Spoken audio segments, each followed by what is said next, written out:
গল্পকথন by Kallol চ্যানেলে আপনারা শুনছেন সুবোধ ঘোষের লেখা শুনো বরনারী। আজ পঞ্চম পর্ব। ফটকের কাছে গাড়ির শব্দ বেজে উঠতেই বুঝতে পারে যুথিকা চলে গেলেন ভদ্রলোক। কিন্তু ফটকের দিকে চোখ পড়তেই বুঝতে পারে না, ভদ্রলোকের ঝকঝকে গাড়িটা স্টার্ট নেয়নি। বাড়ির গাড়িটা এসে দাঁড়িয়েছে। বাড়ি ফিরেছেন বাবা আর মা আর বীরু নীরু, এবং আগন্তুক ভদ্রলোকের সঙ্গে সবারই একেবারে মুখোমুখি দেখাও হয়ে গিয়েছে। শুধু কি দেখা, যুথিকা ঘোষের চোখ দুটো একটু আশ্চর্য হয়ে আর বেশ একটু ভয়ে ভয়ে বোকার মতো তাকিয়ে দেখতে থাকে। বাবা আর মা যেন আগন্তুক ভদ্রলোকের পথ আটক করেছেন।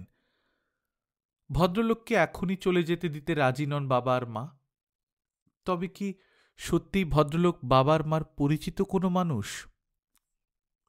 কোনো সন্দেহ নেই।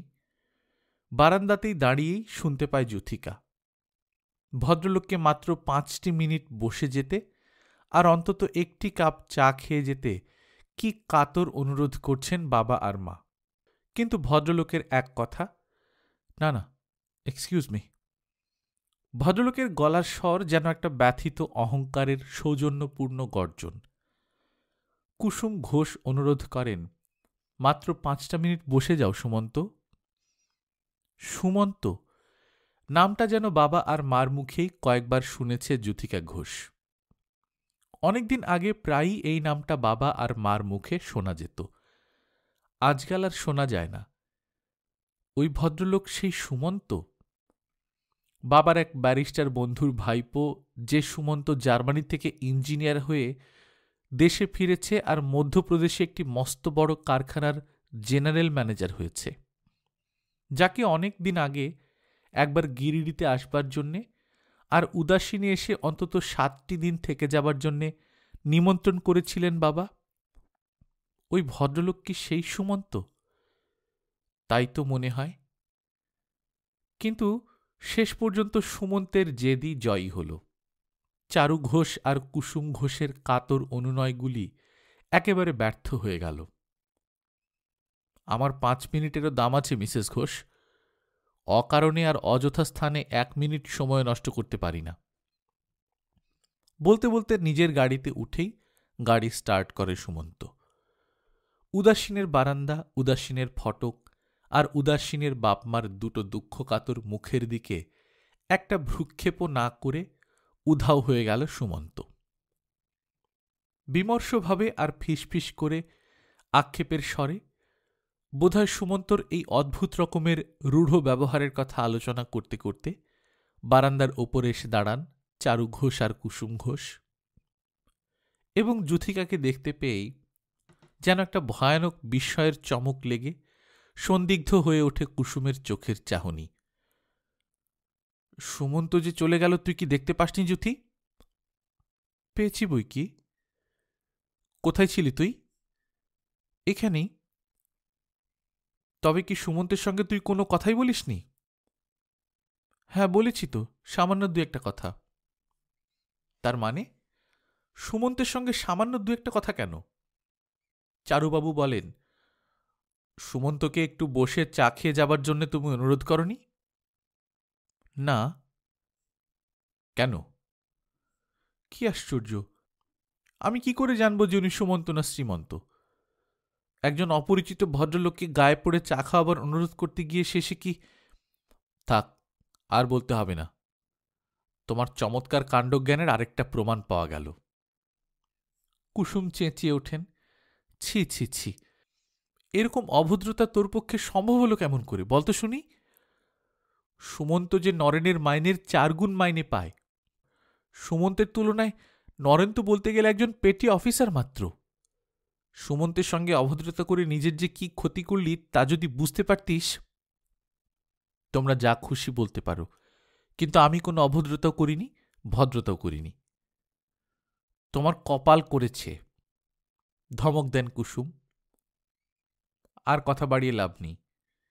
কুসুমের ক্ষোভ শান্ত করতে চেষ্টা করেন চারু ঘোষ। উদাসীনের বাপ আর মা যখন নীরব হয়ে ঘরের ভেতর চলে যান, তারও অনেকক্ষণ পরে, অনেকক্ষণ ধরে চুপ করে দাঁড়িয়ে থাকবার পর বইয়ের পাতা হাতড়ে ফর্মুলা খুঁজতে গিয়ে আনমনা হয়ে যায় যূথিকা। যূথিকার অভদ্রতায় রাগ করে চলে গিয়েছে সুমন্ত। কিন্তু নরেন যদি আজ আড়ালে দাঁড়িয়ে চারু ঘোষ আর কুসুম ঘোষের এইসব কথা শুনতে পেত, তবে কি হতো? নরেনও কি রাগ করে চলে যেত না? বেশ হতো। যূথিকার মনটা হঠাৎ যেন কঠোর হয়ে নীরবে হেসে ওঠে। সব ল্যাঠা চুকে যেত। মামির কাছ থেকে এক একটা উদ্বেগের চিঠি তেড়ে আসত না, আর যূথিকারও পাটনা যাবার সব ব্যস্ততার ইতি হয়ে যেত। তখন দেখা যেত যূথিকার কাছে এসে নিজেদেরই ভুলের কোন কৈফিয়ত দিতেন চারু ঘোষ আর কুসুম ঘোষ। সন্ধ্যাবেলা বেড়াতে এলেন গণেশবাবুর স্ত্রী অর্থাৎ লতিকার মা রমা মাসিমা। বসতে না বললেও বসে পড়েন, প্রশ্ন না করলেও কথা বলেন, আর গায়ে পড়ে হাজার কথা বলে মানুষকে জ্বালাতে পারেন যে মহিলা, তাকে দেখামাত্র কুসুম ঘোষের মুখ অপ্রসন্ন হয়ে ওঠে। তাছাড়া ভুলতে পারবেন কি করে কুসুম? ইনি তো সেই প্রচণ্ড মতলবের আর কৌশলের মহিলা, যিনি নরেনের কাছে লতিকাকে গছাবার জন্যে বছরে 5 বার পাটনা দৌড়চ্ছেন। ভাগ্য ভালো যূথিকার মামি কণিকার মতো শক্ত মানুষ পাটনাতেই থাকে, তাই নরেনকে টেনে নেবার অনেক চেষ্টা করেও আজ পর্যন্ত টেনে নিতে পারেননি। কণিকা বাধা দেয় বলেই পারেননি, তা না হলে এতদিনে বোধহয় নরেনের সঙ্গে লতিকার বিয়ে হয়েই যেত। কিন্তু লতিকার মা এসেই হেসে হেসে সবার সামনে যে গল্পটা বললেন, সেটা একটা দুঃসহ বিস্ময়ের গল্প। গল্প শুনে বিশ্বাস করতেই ইচ্ছা হয় না। লতিকার মা যেন উদাসীনের আকাঙ্ক্ষার সব গর্ব মিথ্যে করে বিজয়িনীর মতো ভঙ্গি নিয়ে একটা কৃতার্থতার কাহিনী বলছেন। যূথিকার সামনেই বসে রয়েছে, তবু বলতে একটু কুণ্ঠা বোধ করলেন না লতিকার মা। লতিকার মা বললেন, আমি আজই পাটনা থেকে এসেছি। খবর নিয়েছি কণিকা ওর ছেলেপেলে নিয়ে ভালোই আছে। ও হ্যাঁ, বোম্বাই থেকে হঠাৎ একদিনের জন্য পাটনাতে এসেছিল নরেন। নিজেই ফোন করে শীতাংশুকে জানিয়ে দিল, আমি এসেছি শীতাংশুদা। জানোই তো আমার শীতাংশুর অভ্যাস, মানুষকে নেমন্তন্ন করে খাওয়াতে কত ভালোবাসে শীতাংশু। কোনো প্রশ্ন করবেন না বলে মনে মনে প্রতিজ্ঞা করে বসেছিলেন যিনি, তিনি সেই কুসুম ঘোষী চমকে উঠে প্রশ্ন করে বসলেন, শীতাংশু শেষ পর্যন্ত গায়ে পড়ে নরেনকে নিমন্ত্রণ করেছিল বোধ হয়? হ্যাঁ, দুপুরে এলো নরেন, সন্ধে হবার পর চলে গেল। লতিকার গান শুনে কত প্রশংসা করল নরেন। গায়ে পড়ে গান শোনালে কে না প্রশংসা করবে বলুন? এটা আবার কেমন কথা হলো? গায়ে পড়ে কেন গান শোনাবে লতি? নরেন নিজেই বারবার বললে, অগত্যা বাধ্য হয়ে। হ্যাঁ, নরেন তোমাদের কথাও জিজ্ঞেসে করেছিল। আমি বলেছি সবাই ভালো আছে। আবার পাটনাতে কবে আসবে নরেন? তা জানি না। নরেন বললে মাঝে মাঝে হঠাৎ 2-1 দিনের জন্য চলে আসতে পারে। লতিকার মা চলে যেতেই যূথিকার মুখের দিকে আতঙ্কিতের মতো তাকিয়ে প্রশ্ন করেন কুসুম, এসব কি শুনলাম? যূথিকা হাসে, যা শুনতে পেলে তাই শুনলে, আবার কি? আমার মনে হয় সব মিথ্যে কথা। সত্যি কথা হলেই বা কি? কুসুম রাগ করেন, বাজে কথা বলিস না তো। কিন্তু আমি ভাবছি কণিকা বসে বসে কি করছে? এরকম একটা কাণ্ড হয়ে গেল, অথচ তার কোনো খবরই রাখে না কণিকা। এ তো হতেই পারে না। লতিকার মার কথাগুলিকে অবিশ্বাস করতেই ইচ্ছে করে, কিন্তু অবিশ্বাস করবার মতো মনের জোরটাই যেন বারবার দুর্বল হয়ে যাচ্ছে। তাই ভাবতে গিয়ে এক একবার সত্যি শিউরে ওঠেন কুসুম ঘোষ। ভগবান না করেন লতিকার মার কথাগুলি যদি মিথ্যে কথা না হয়, তবে যূথিকার জীবনে যে একটা ভয়ানক অপমানের জ্বালা লাগবে, মেয়েটার মনের দশাও যে কি হয়ে যাবে ভগবান জানেন। জানেন কুসুম ঘোষ, কণিকার কাছ থেকে অনেক চিঠিতে যে খবর এতদিন ধরে জেনে এসেছেন, তাতে আর কোনো সন্দেহই নেই যে নরেনকে ভালোবাসে যূথিকা। নরেনের ভালোবাসার উপরেও মস্ত বড় একটা বিশ্বাস নিয়ে নিশ্চিন্ত হয়ে আছে যূথিকা। এরপর লতিকার সঙ্গে সত্যি যদি নরেনের বিয়ে হয়ে যায়, তবে কুসুম ঘোষের চোখ দুটো করুণ হয়ে যূথিকার মুখের দিকে তাকিয়ে থাকে। কিন্তু এ কি ব্যাপার, যূথিকার মুখে কোনো উদ্বেগের বেদনা ফুটে উঠেছে বলে তো মনে হয় না। ঘরের ভেতর কেমন স্বচ্ছন্দে ঘুরে ফিরে আর গুনগুন করে চাপা গলায় গান গাইছে যূথিকা। কণিকার অসাবধানতার উপর রাগ হয়, আর যূথিকার এই চাপা গলার গানের গুঞ্জনের উপরেও রাগ করেন কুসুম ঘোষ। এরা ভেবেছে কি? কণিকা কি ক্লান্ত হয়ে সব চেষ্টাই ছেড়ে দিল? আর যূথিকা কি আচমকা একটা শখ পেয়ে একেবারে আশাশূন্য হয়ে দুর্ভাগ্যের আর অপমানের জ্বালা চাপবার জন্যে চাপা গলায় গান গেয়ে উঠল? যূথি ডাকতে গিয়ে কুসুম ঘোষের গলার স্বরটা যেন দুশ্চিন্তার প্রতিধ্বনির মতো বেজে ওঠে। কি মা? গান থামিয়ে আর একটু আশ্চর্য হয়ে উত্তর দেয় যূথিকা। তুই ভাবিস না, লতিকার মা নিশ্চয়ই মিথ্যে কথা বলেছে। হেসে ওঠে যূথিকা। বললাম যে, সত্যি হলেই বা কি আসে যায়? ও কথা বলতে নেই মা, বলবার কোনো দরকারও হয় না। লতিকার মার মতলব শেষ পর্যন্ত আমাদের ক্ষতি করতে পারবে না। তবু একটু সাবধান হওয়া ভালো। বুঝতে পারছি না মা। আমার মনে হয় তোর এখন পাটনাতে থাকাই ভালো। এখন পাটনাতে গিয়ে কি লাভ? কলেজ খুলতে এখন অনেক দিন বাকি আছে। তা জানি, কিন্তু নরেন্দ্রের যে হঠাৎ মাঝে মাঝে পাটনাতে এসে পড়বার সম্ভাবনাও আছে। আসুক না। কি বলছিস ছাই? তুই এখানে বোবা হয়ে পড়ে থাকবি, কণিকা ওদিকে হাবা হয়ে পড়ে থাকবে, আর শীতাংশু ডাক্তার বারবার নরেনকে নেমন্তন্ন করে চা খাইয়ে লতিকার গান শুনিয়ে, ছি ছি, ওরা যে নরেনের একটা ভয়ানক ক্ষতি করে দেবে। কিন্তু আমি কি করতে পারি বলো? তুমি কালই পাটনাতে চলে যাও, তারপর যা করবার কণিকা করবে। আমি এখন পাটনাতে যেতে পারবো না। যূথিকার কথা শুনে আশ্চর্য হন কুসুম ঘোষ এবং একটু শঙ্কিত হয়ে ওঠেন। যূথিকার চোখ মুখের এই অবিচল প্রশান্তি, পাটনার উপর হঠাৎ এই তুচ্ছতা, এ যে যূথিকার মনের একটা অভিমানের বিদ্রোহ। খুবই ব্যথিত হয়েছে যূথিকা, মেয়েটার সম্মানে লেগেছে। চলে যান কুসুম ঘোষ এবং একটু পরেই ফিরে আসেন। সঙ্গে চারুবাবুও আছেন। যূথিকা ঘোষ ততক্ষণে একটা নতুন উপন্যাসের 20 পাতা পড়ে ফেলেছে। চারুবাবু বলেন, তোমার এখন পাটনা যাওয়া খুবই দরকার যূথি। যূথিকার চোখে ছোট অথচ শক্ত একটা আপত্তির ভ্রুকুটি ফুটে ওঠে। দেরি করবারও দরকার নেই, ড্রাইভারকে বলে দিচ্ছি, কাল সকালে হিমু নামে সেই লোকটাকে একটা খবর দিয়ে আসবে। যূথিকা ঘোষের ভ্রুকুটি যেন হঠাৎ চমক লেগে গলে যায় আর সুস্মিত বিস্ময়ের মতো উথলে ওঠে। খোলা উপন্যাস বন্ধ করে টেবিলের উপর ফেলে দিয়ে যেন ছটফট করে উঠে দাঁড়ায় যূথিকা। কালই রওনা হতে বলছ? হ্যাঁ, সকাল 10টার ট্রেনে। বেশ। পাটনা যেতে হবে, আবার জগদীশপুর, মধুপুর, যশিডি। ট্রেনটা যেন দুপাশের মতো ছোট ছোট স্বপ্নলোকের কলরব কুড়িয়ে নিয়ে হু হু করে ছুটে যাবে। ট্রেনের কামরার অচেনা ভিড়ের মুখরতা যেন একটা নীরবতা। চুপ করে বসে শুধু নিজের মনের কথাগুলিকে বুকের ভেতরে শুনতে পাওয়া যায়। অচেনা ভিড়টাও যেন একটা নির্জনতা। মনের কথা মুখ খুলে বলে ফেলতে একটু অসুবিধা নেই, কোনো বাধাও নেই, কেউ শুনতেই পায় না বোধ হয়।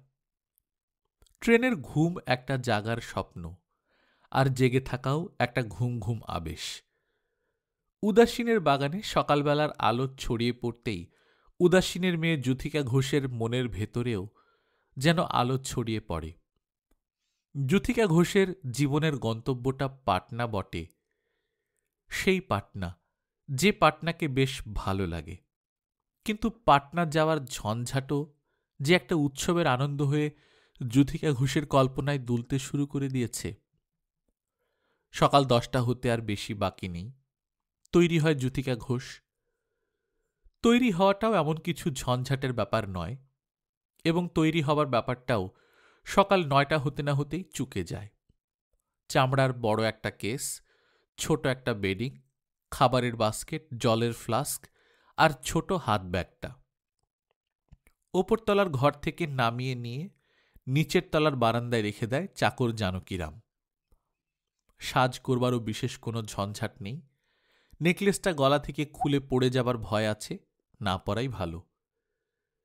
নেকলেসটাকে হ্যান্ডব্যাগের ভেতরে রেখে দিয়েছে যুথিকা। আর হ্যাঁ, ভেলভেটের স্যান্ডেল পায়ে না দেয়াই ভালো। ট্রেনে ওঠানামা করবার হুড়োহুড়ির মধ্যে স্যান্ডেলটা পা থেকে খসে পড়ে যায়, আর বেচারা হিমাদ্রি সেই স্যান্ডেল আনতে গিয়ে, ছি, এক পাটি জুতো কুড়িয়ে আনবার জন্যেও মানুষ এমন বিপদের ঝুঁকি নেয়।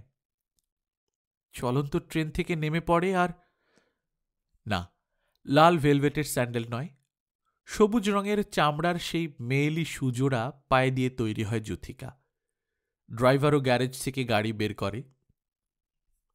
যাত্রা লগ্নের এই ব্যস্ততার মধ্যেই এক ফাঁকে উপরতলার ঘরের ভেতরে গিয়ে একটু একলা হয়ে আয়নার সামনে দাঁড়িয়ে নিজের মুখের ছবিটার দিকে শেষবারের মতো তাকিয়ে যেন নিজেকেই একটু মায়া করে নেয় যুথিকা। তারপরেই তরতর করে হেঁটে নিচে নেমে আসে, বাইরের বারান্দার ওপর দাঁড়ায়। চারুবাবু বলেন, 10টা বাজতে আর 15 মিনিট বাকি।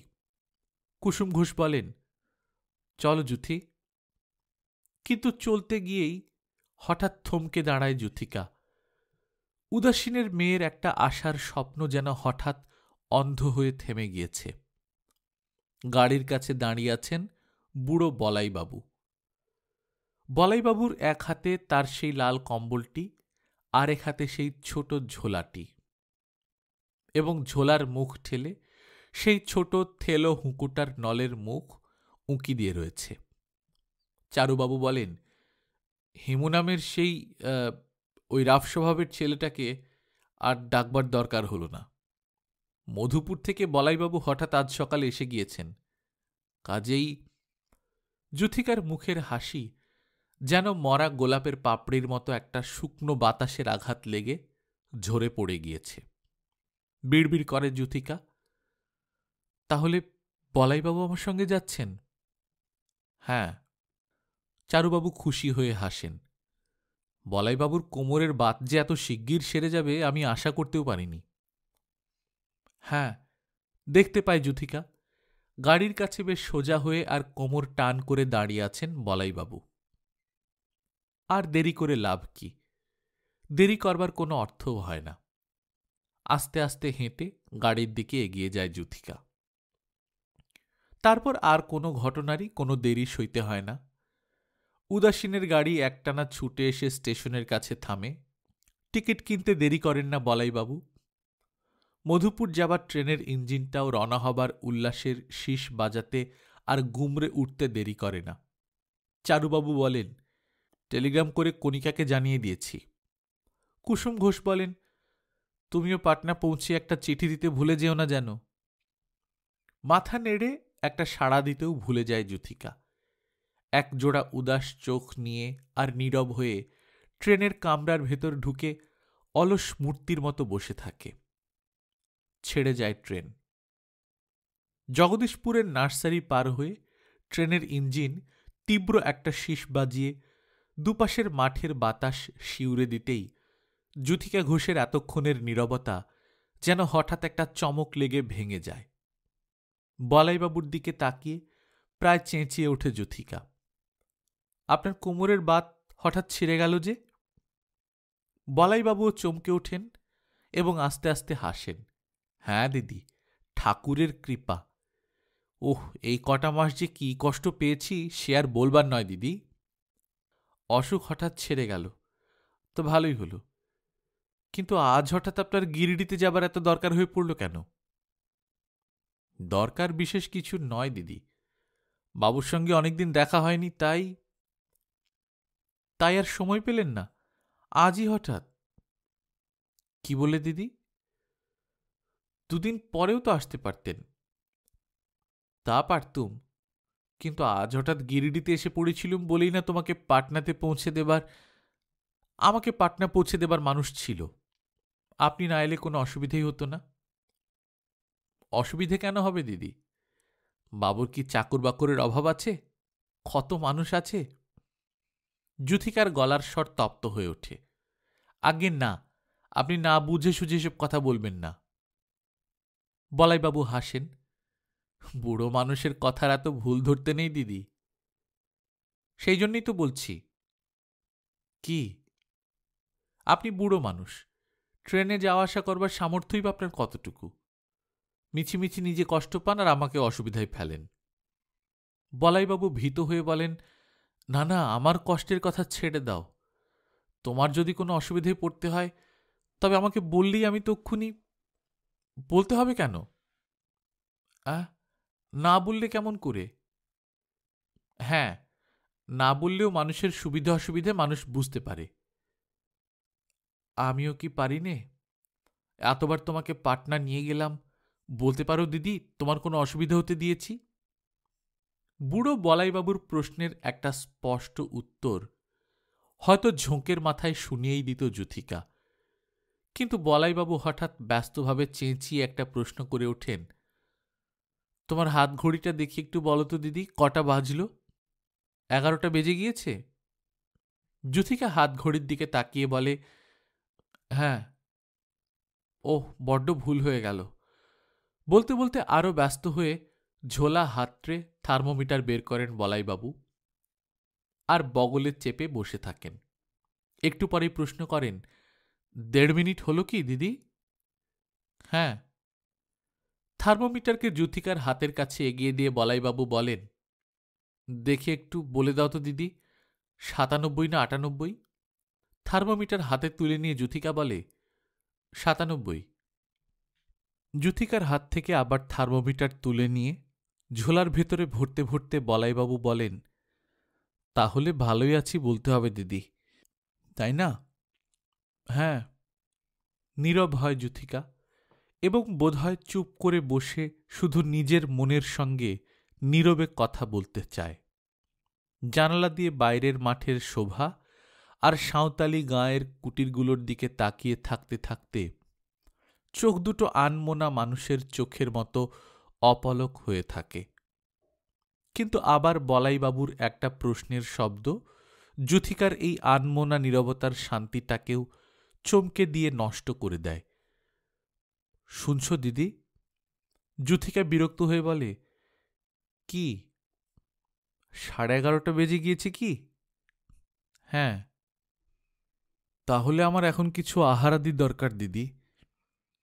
যুথিকা আশ্চর্য হয়, এক্ষুনি খাবেন? হ্যাঁ, নিয়মভঙ্গ করতে চাই না দিদি। ডাক্তার বলেছেন দিবাভাগের আহার সারতে যেন কোনো মতেই বেলা 12টার বেশি না হয়ে যায়। মধুপুরে পৌঁছে খেলেই তো পারতেন। না দিদি, মধুপুরে পৌঁছতে ট্রেনটা আজ বড় লেট করবে বলে মনে হচ্ছে। খাবারের বাস্কেট হাতের কাছে টেনে নিয়ে অয়েল পেপারের ঠোঙার মধ্যে 10টা লুচি, আলু ভাজা আর 5টা সন্দেশ ভরে দিয়ে বলাইবাবুর হাতের কাছে এগিয়ে দেয় যুথিকা। বলাইবাবু বলেন, জল? বাস্কেটের ভেতর থেকে গেলাস বের করে নিয়ে ফ্লাস্কের জল ঢালে যুথিকা। বলাইবাবু লুচি আলু ভাজা মুখে দিয়ে চিবোতে চিবোতে বলেন, গিরিডির কুয়োর জল আমার শরীরের পক্ষে একেবারে মেডিসিন। ও জল খেতে পেলে আমি আধসের মাংসের কারিকেও ডরাই না। আহারাদি সমাপ্ত হবার পর ঝোলার হুঁকুর দিকে যখন হাতটাকে মাত্র বাড়িয়ে দিয়েছেন বলাইবাবু, ঠিক তখনই ট্রেনের গতি হঠাৎ মৃদু হয়ে যায়। জানলা দিয়ে মুখ বাড়িয়ে যুথিকা বলে, মধুপুর এসে গিয়েছে, এখন আর হুকোটুকো। তাতে কি হয়েছে? স্টেশন আসতে আসতে আমি টিকে ধরিয়ে ফেলব। ঝোলা থেকে হুঁকো, কলকে, তামাক আর টিকে বের করেন বলাইবাবু এবং দেশলাই জেলে টিকে তাতাতে শুরু করে দেন।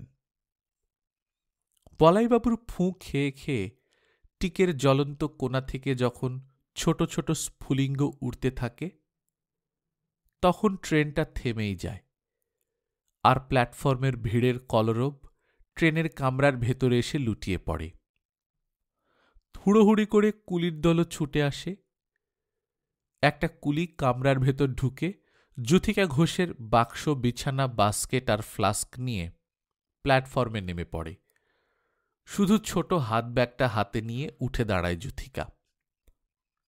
হুঁকোর নলের মুখে কোলকে চেপে দিয়ে বলাইবাবু বলেন, আমার কম্বলটার ঝোলাটাকে ভুলে যেও না দিদি।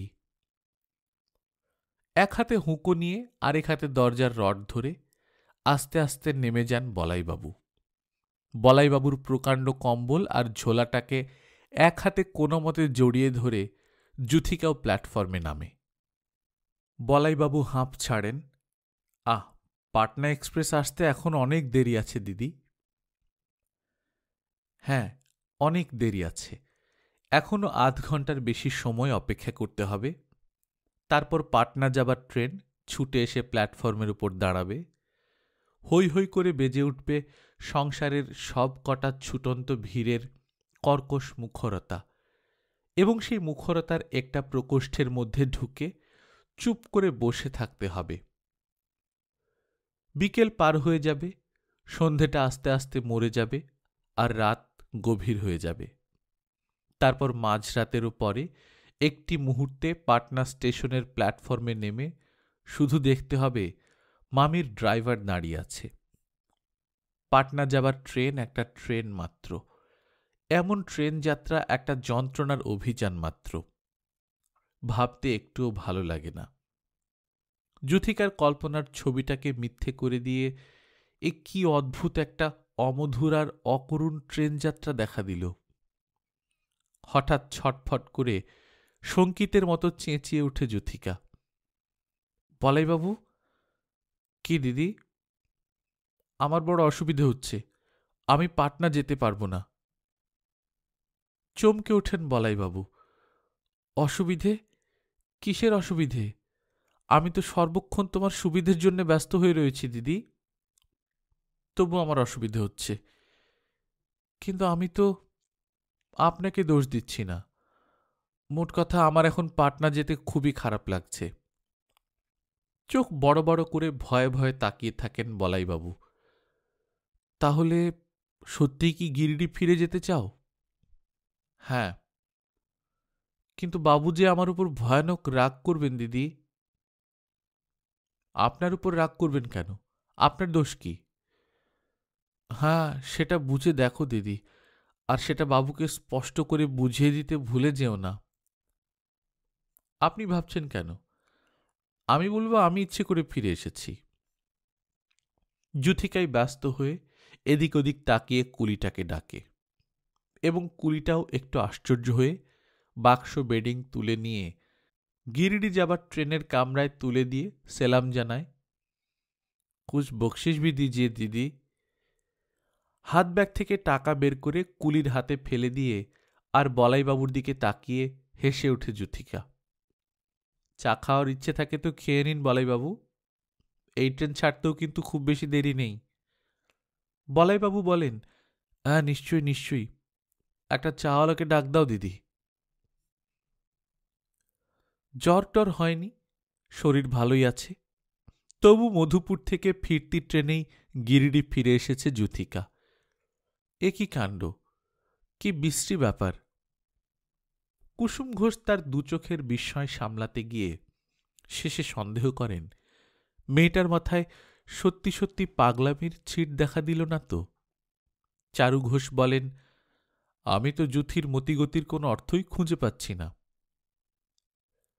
এখন পাটনা যেতে একটুও ভালো লাগছে না, এই কথাটা ছাড়া আর কোনো কথা বলতে পারেনি যুথিকা।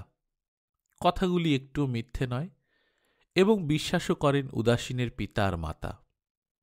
কিন্তু কেন পাটনা যেতে একটু ভালো লাগছে না? এ যে অত্যন্ত অন্যায় ভালো না লাগা। অনেকবার আক্ষেপ করেন কুসুম ঘোষ। কেন পাটনা যেতে ইচ্ছা করছে না? এ যে নিতান্ত বোকার মতো ইচ্ছে না করা। বারবার এবং বেশ একটু রূঢ়স্বরে অভিযোগ করেন চারু ঘোষ। এবং মাত্র আর 3টে দিন পার হবার পর পাটনা থেকে কণিকা মামির একটা মস্ত বড় চিঠি এসে উদাসীনের পিতা আর মাতার মনে আবার একটা কঠিন উদ্বেগের বেদনা ছড়িয়ে দেয়। জানিয়েছে কণিকা। আর ৩-৪ দিনের মধ্যে নরেন পাটনাতে এসে পড়বে এবং এইবার বেশ কিছুদিন পাটনাতেই থাকবে। নরেনের চিঠির ভাষা থেকে বুঝতে পেরেছে কণিকা এবার পাটনাতে এসে মন স্থির করে একটা পাকা কথা দিয়ে ফেলবে নরেন। নরেনের মার সঙ্গে আলাপ করেও তাই মনে হয়েছে কণিকার।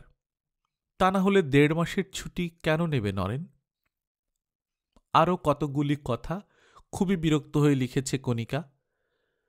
কিন্তু আপনাদের প্রতিবেশী গণেশবাবুর বড় ছেলে অর্থাৎ লতিকার ডাক্তার দাদা শীতাংশু কেন যে এত ঘন ঘন নরেনের মার সঙ্গে দেখা করছেন বুঝতে পারছেন কি? মাঝে একদিনের জন্য আমি সাসারাম গিয়েছিলাম। ফিরে এসে জানলাম নরেনও একদিনের জন্য পাটনা এসেছিল। যুথিকার সঙ্গে নরেনের ভাবসাব আছে এটা ওরা জানে। তবু দেখুন কি কুৎসিত মনোবৃত্তি! নরেনের কাছে লতিকাকে গছাবার জন্যে কি চক্রান্তই না করে চলেছে। লতিকার মা আপনাদেরই প্রতিবেশিনী, সেই সাংঘাতিক মহিলাটি এরই মধ্যে একবার পাটনা ঘুরে গিয়েছেন। নরেনকে বাড়িতে ডেকে নিয়ে লতিকার গান শুনিয়েছেন। নরেনের মার কাছে লতিকার একখানা ফটো আর লতিকার লেখা একগাদা কবিতার একটা খাতা রেখে গিয়েছেন। কিন্তু ওদের কোনো মতলবই সফল হবে না যদি এই সময় যুথিকা এসে পাটনাতে থাকে। সব শেষে লিখেছে কণিকা, যুথিকার একটা বৃষ্টির দোষ এবার দেখলাম। মেয়েটা কি যেন সন্দেহ করেছে আর হতাশের মতো হাঁপিয়ে পড়েছে।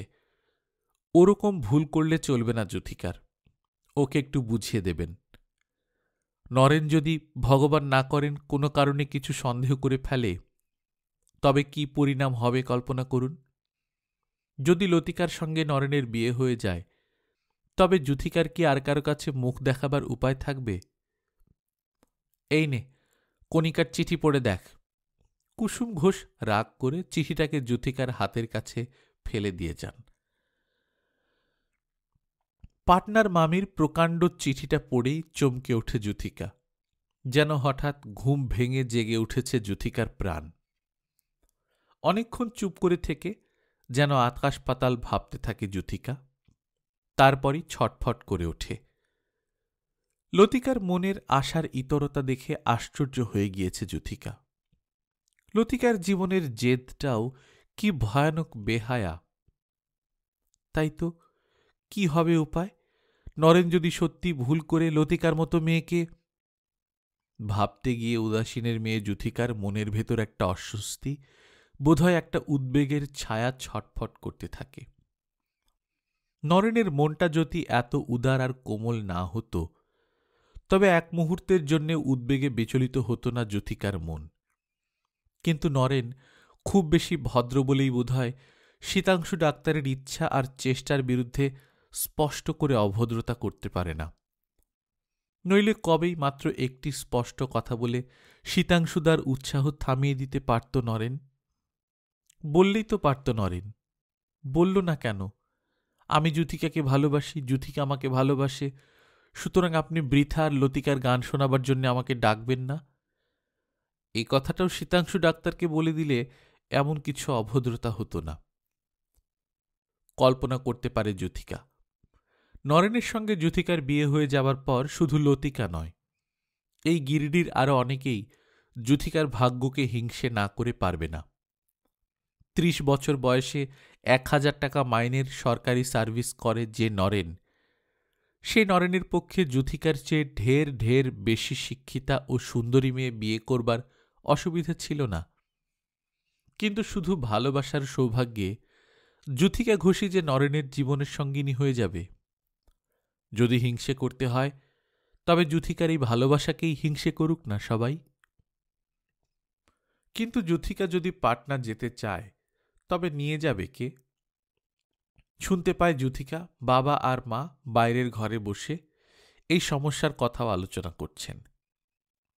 বলাইবাবু বাতের ব্যথায় আবার পঙ্গু হয়ে গিয়ে উদাসীনের ভাবনাগুলিকে সমস্যায় ফেলেছেন। যুথি, চেঁচিয়ে ডাক দেন চারুবাবু। বাইরের ঘরের দরজার কাছে যুথিকা এসে দাঁড়াতেই গম্ভীর স্বরে আদেশ করেন কুসুম ঘোষ, তোমাকে এখনই, আজই এই সন্ধ্যাতেই পাটনা রওনা হতে হবে। আমি এক্ষুনি সেই লোকটাকে খবর পাঠাচ্ছি। কি যেন তার নাম? চারুবাবু বলেন। হেসে ফেলে যুথিকা। হিমাদ্রিবাবু? হ্যাঁ, ডাক শুনে চলে আসতে দেরি করেনি হিমু, এবং যুথিকাকে সঙ্গে নিয়ে পাটনা রওনা হয়ে যেতে এক বিন্দু আপত্তিও করেনি। গিরিডির স্টেশনের ভিড় আর হল্লা পেছনে ফেলে রেখে ট্রেনটা যখন আবার রাঙা মাটির মাঠের উপর দিয়ে দুপাশের যত সবুজ শোভার ভেতর দিয়ে হু হু করে ছুটে এগিয়ে যেতে থাকে, তখন যুথিকা ঘোষের মুখে যেন একটা প্রাণ খোলা হাসির এক ঝলক তরল আভা ছড়িয়ে পড়ে। হিমাদ্রি যে আমাকে চিনতেই পারছ না? হিমও হাসে। তুমি জানো চিনতে পেরেছি কিনা? তবে এরকম না চেনবার ভঙ্গি করে গম্ভীর হয়ে আছো কেন? তোমার গম্ভীরতা দেখে। আমি গম্ভীর? হ্যাঁ, এতক্ষণ খুব বেশি গম্ভীর হয়ে কি যেন ভাবছিলে। হ্যাঁ, সত্যি হিমাদ্রি, মানুষের ইতরতার রকম দেখে খুবই আশ্চর্য হয়ে গিয়েছি। ওসব কথা ছেড়ে দাও। ওসব কথা যত ভাববে তত নিজেরই ক্ষতি হবে। যুথিকা উৎফুল্ল হয়ে বলে, ঠিক কথা বলেছ। এরকম পরামর্শের জন্যই যে মানুষের একটা বন্ধু মানুষ দরকার। কিন্তু আবার কিছুক্ষণ গম্ভীর হয়ে আনমনার মতো চোখ নিয়ে কি যেন ভাবতে থাকে যুথিকা ঘোষ। মানুষের ইতরতার কথা না হোক, অন্য কোনো কথা নিশ্চয়ই ভাবছ। হিমু নিজের থেকে যেচে কে জানে কোন সাহসের ছোঁয়া পেয়ে প্রশ্ন করে, আবার কি ভাবতে আরম্ভ করলে? খিলখিল করে হেসে ওঠে যুথিকা। যা ভাবছিলাম সে কথা তোমাকে বলা উচিত কিনা তাই ভাবছি। ভেবে দেখো। হিমু হেসে হেসে জবাব দেয়। কলেজ খোলেনি, তবু পাটনা কেন যাচ্ছি বলতে পারো? বলতে যদি পারতাম তবে বলেই ফেলতাম, তোমার আর জিজ্ঞেস করার দরকার হতো না। অভিসারে যাচ্ছি। হিমু মুখ ফিরিয়ে অন্যদিকে তাকায়। শুনে লজ্জা পেলে হিমাদ্রি? না, কিন্তু তোমার ইচ্ছেটা এই যে তোমার কথা শুনে যেন আমি লজ্জা পাই। আসলে কিন্তু নিজেই লজ্জা পেয়েছ। লজ্জা পাওয়ারই কথা বটে। বোম্বাই থেকে নরেন আর 2-1 দিনের মধ্যেই পাটনা পৌঁছে যাবে। নরেন হলো আমার কি? আহ, যেন একেবারে খোকাটি, স্পষ্ট করে না বললে কিছুই বুঝতে পারে না। হিমু হেসে ফেলে। এসব কথা যে শুধু মেয়ে বন্ধুর কাছে বলতে হয় যুথিকা। তোমার মতো পুরুষ বন্ধু মেয়ে বন্ধুর চেয়েও বেশি মেয়ে। এরকম প্রশংসা আমাকে আজ পর্যন্ত কেউ করেনি। সত্যি হিমাদ্রি, নরেন মানুষটি সত্যি ভালো। তোমার চেয়ে বয়স একটু বেশি হবে, তবে 30-এর বেশি নয়। কিন্তু 1000 টাকা মাইনের সরকারি সার্ভিসে আছে। কথাবার্তায় যদিও বেশ একটু অহংকার আছে, কিন্তু সে অহংকার মানিয়ে যায়। কেন মানাবে না বলো? বেশ বড় অবস্থাপন্ন বাড়ির ছেলে, শিক্ষিত, তার উপর চাকরিতে এমন ভালো ক্যারিয়ার। আমার মতো মেয়ে ওর চোখেই পড়বার কথা নয়। কিন্তু দুটি শান্ত চোখের দৃষ্টি আরো অলস করে দিয়ে সুন্দর একটি গল্প শুনবার আনন্দে যেন কৃতার্থ হয়ে বসে থাকে হিমু দত্ত। নস্যির ডিবে ঠুকতেও ভুলে যায়। কিন্তু ভালোবাসায় 7 খুন মাপ হয়। আমারও সেই সৌভাগ্য হয়েছে হিমাদ্রি। নরেন আমাকে বিয়ে করবার আশায় রয়েছে। যুথিকার গল্পটা বোধহয় নিজের থেকেই থামত না যদি জগদীশপুরেতে এত ভদ্রলোক এবং তাদের সঙ্গে একটি নববর নববধূ এই কামরাতে না উঠত। মধুপুরে গাড়ি বদল করতে করতে অনেকখানি সময় হুড়োহুড়ি আর ছুটোছুটি করে পার হয়ে গেল।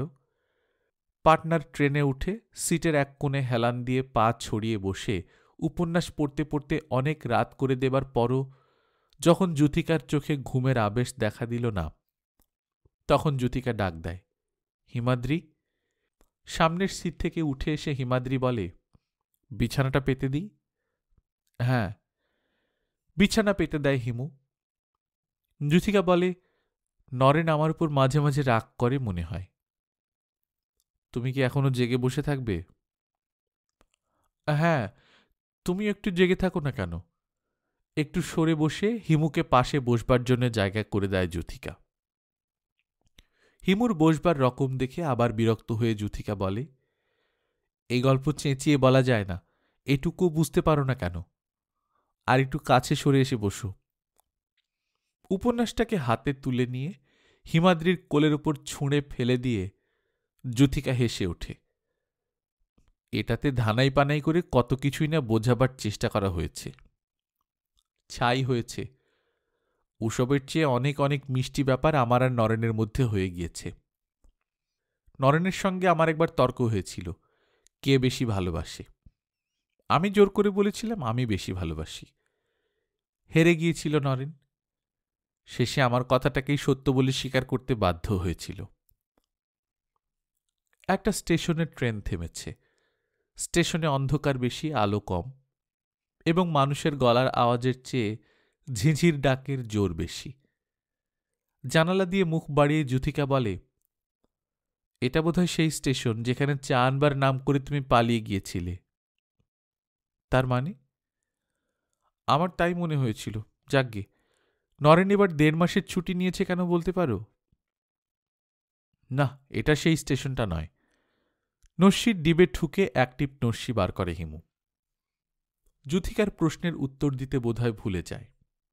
যুথিকা বলে, এবার একেবারে তৈরি হয়েই আসছেন বলে মনে হচ্ছে। বিয়ের শাঁখের শব্দ না শুনে আর থামবে না। মামি চিঠিতে যা লিখেছেন সেটাই ঠিক। মনে হচ্ছে এবার সাঙ্গ হলো ধুলো খেলা। যুথিকার চোখের তারা ঝকঝক করে এবং দেখে মনে হয়, হ্যাঁ, আর ধুলো খেলা নয়, যুথিকার জীবনে এবার মুক্ত খেলার আশ্বাস পেয়ে মুগ্ধ হয়ে গিয়েছে। কল্পনায় তারই ছবি দেখছে যুথিকা। যুথিকা বলে, কে জানে বোম্বাই শহরটা দেখতে কেমন?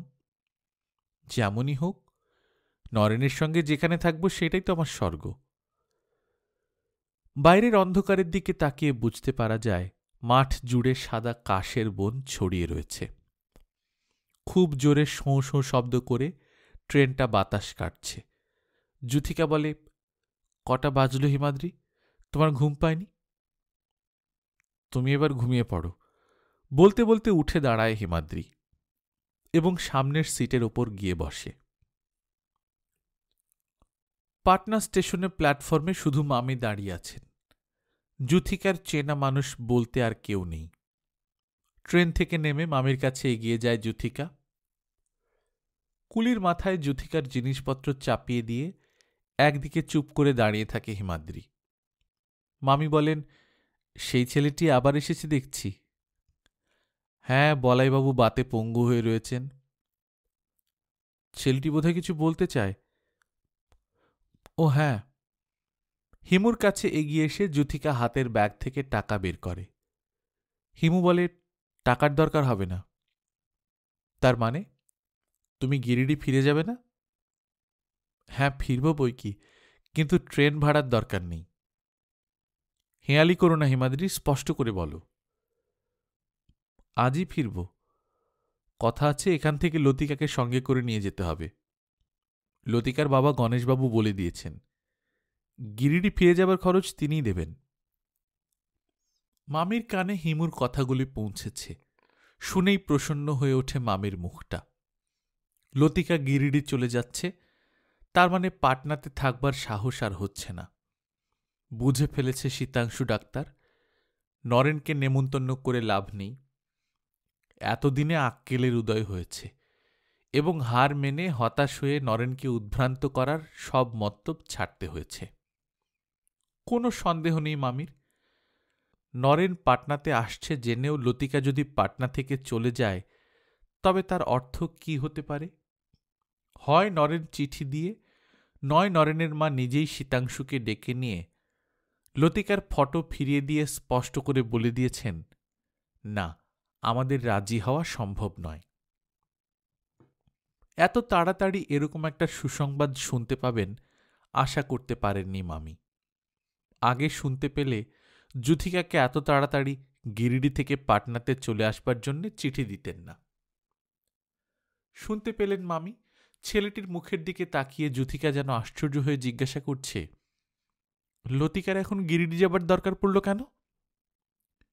একটা আকাট আহাম্মক মেয়ে, কাকে কি জিজ্ঞাসা করতে হয় তাও বুঝতে শিখল না, অথচ বয়স তো 23 পার হয়ে প্রায় 24-এ গিয়ে পৌঁছচ্ছে। এই একটা কথা এই গোবেচারা ছেলেটিকে জিজ্ঞাসা করে লাভ কি? তাছাড়া এত আশ্চর্যই বা হয় কেন যুথিকা?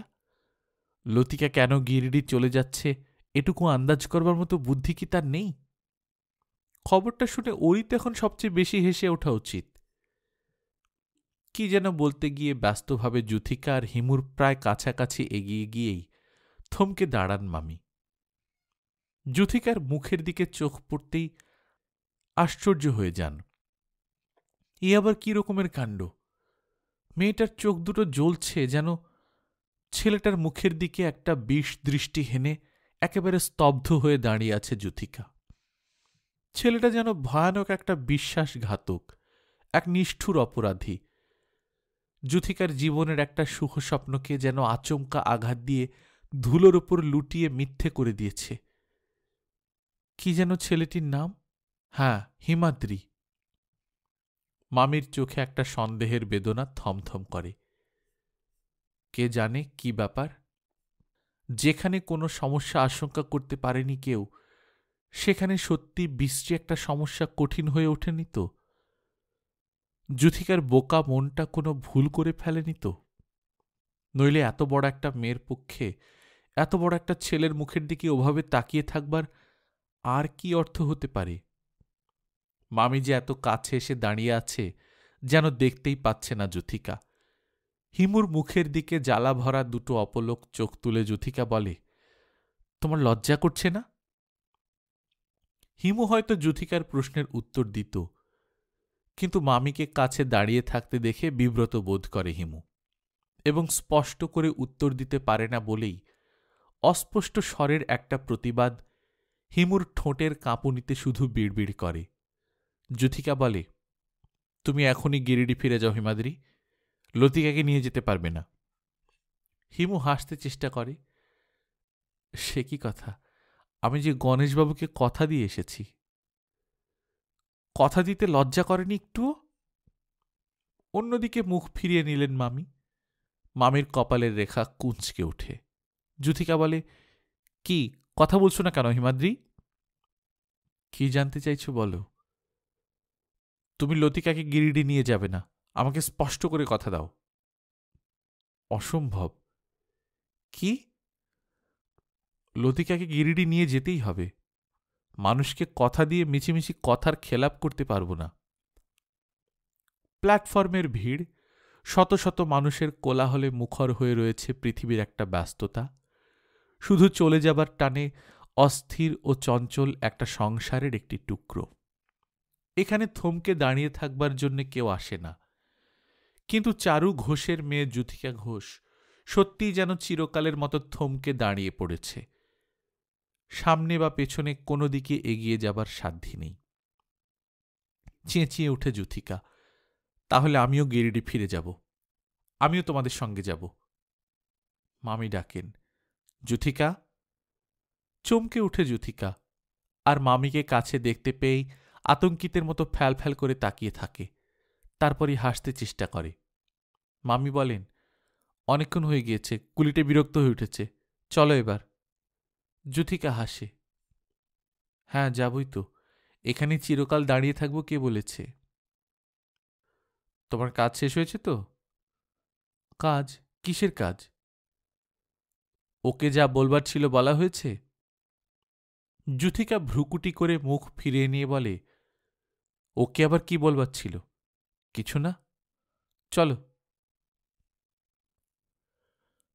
গল্পকথন বাই কল্লোল চ্যানেলে আপনারা শুনছিলেন সুবোধ ঘোষের লেখা শুনো বরনারী, আজ ৫ম পর্ব। আমরা নিয়মিত গল্প পাঠ করে শোনাচ্ছি। আপনারা যারা প্রথমবারের মতো শুনছেন, কাইন্ডলি সাবস্ক্রাইব করে নেবেন। গল্প পাঠ ভালো লাগলে বন্ধুদের সঙ্গে শেয়ার করবেন। নিজে ভালো থাকবেন, আশেপাশের লোকজনকে ভালো রাখবেন। টাটা।